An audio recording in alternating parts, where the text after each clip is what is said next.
Welcome to Functional Philosophy, the show in which I, Charles II, explain and apply Ayn Rand's philosophy, Objectivism. If you'd like to ask me a question on Objectivism or its application, just go to charles2.com/contact. And my last name is spelled T as in tango, E as in echo, and W as in whiskey. Hello everyone, sorry for the delay this week. The podcast is going up on Wednesday as opposed to the usual Monday, and somewhat less usual, but not unusual, Tuesday. I'm recovering from a serious case of food poisoning, and in addition to that have had very little time to record this week so far, but I'm trying to get something done in this brief little window I have right now to record. So I've chosen some lighter, shorter questions so I can just get something out there. Alright, first question. I know people who went their entire lives narcissistic, irrational, and unhappy. Does this mean happiness is not essential for survival? No, it means you can live for the duration of a human lifespan while being unhappy, but it is precisely those acts that take them closer to happiness that enable them to survive at all. And in any case, survival is about more than length of life. There's also probability of survival. It's like asking, is body armor really important for a soldier? Since I've known soldiers who've survived combat encounters without body armor. Well, it's not impossible you can survive a combat encounter lacking body armor, but you don't know if you're going to be shot in that encounter. And body armor gives you a wider range of situations under which you'll be able to survive. So it's not just about length of life.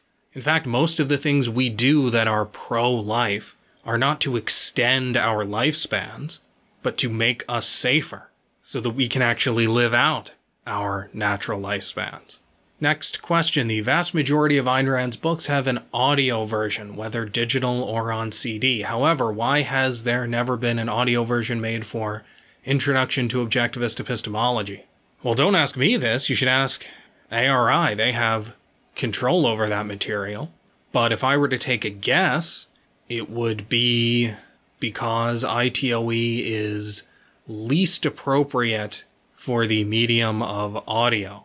Listening to something is very different from reading it. When you're reading something, you can pause, you can look at the last sentence or paragraph. It's much easier to get around. It's much more difficult to navigate audio. Audio is a much lower bandwidth format. You just can't have the same density. So a book like ITOE, which is the most technical and difficult of Ayn Rand's writings, should at least be the lowest priority to turn into an audiobook. So I imagine that's why they haven't at least prioritized it. I don't know if they plan to turn it into an audiobook at all. I've never even looked to see if there is an audio version. I'm just taking your word for it that there isn't one. I can't imagine getting much out of that book just listening to it. It's far too dense. Next, my question is, what, if any, connection is there between altruism and child abuse? Do you think that there is one, and if so, could you help make this connection explicit for me? Can it be a coincidence that the most altruistic institutions in the world, those such as the Catholic Church, harbor so many pedophiles? In the UK, we have seen many instances of the mass rape of young girls by organized Muslim gangs, another belief system built on an altruistic morality. Is this connection just coincidental, or an example of correlation but not causation? I would be grateful to hear your thoughts on the matter. Well, in the case of these religious organizations, I don't think altruism is the key to explaining what's going on. I think it's the hatred of the material world and sex. It's like if the Catholic Church said eating food was evil. Well, there are two approaches then. You can eat food as you have to survive and just experience chronic guilt, or you can take that doctrine seriously and try to never eat, but since you need to eat, eventually explode and go crazy and gobble down everything around you.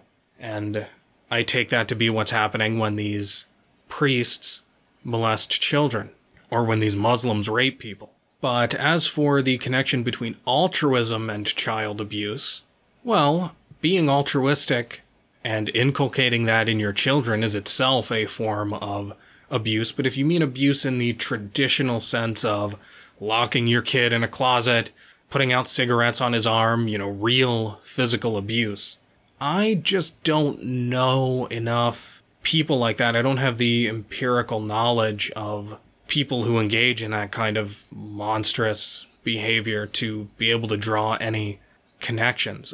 The only thing that comes immediately to mind is the resentment that altruism breeds. So if you take having a child as an altruistic act that you are sacrificing in order to have this child, then you will inevitably feel resentment toward that child, and that could manifest in physical abuse. Anyway, that's my whirlwind episode for this week. I will see you next week, I hope with a much more substantial podcast.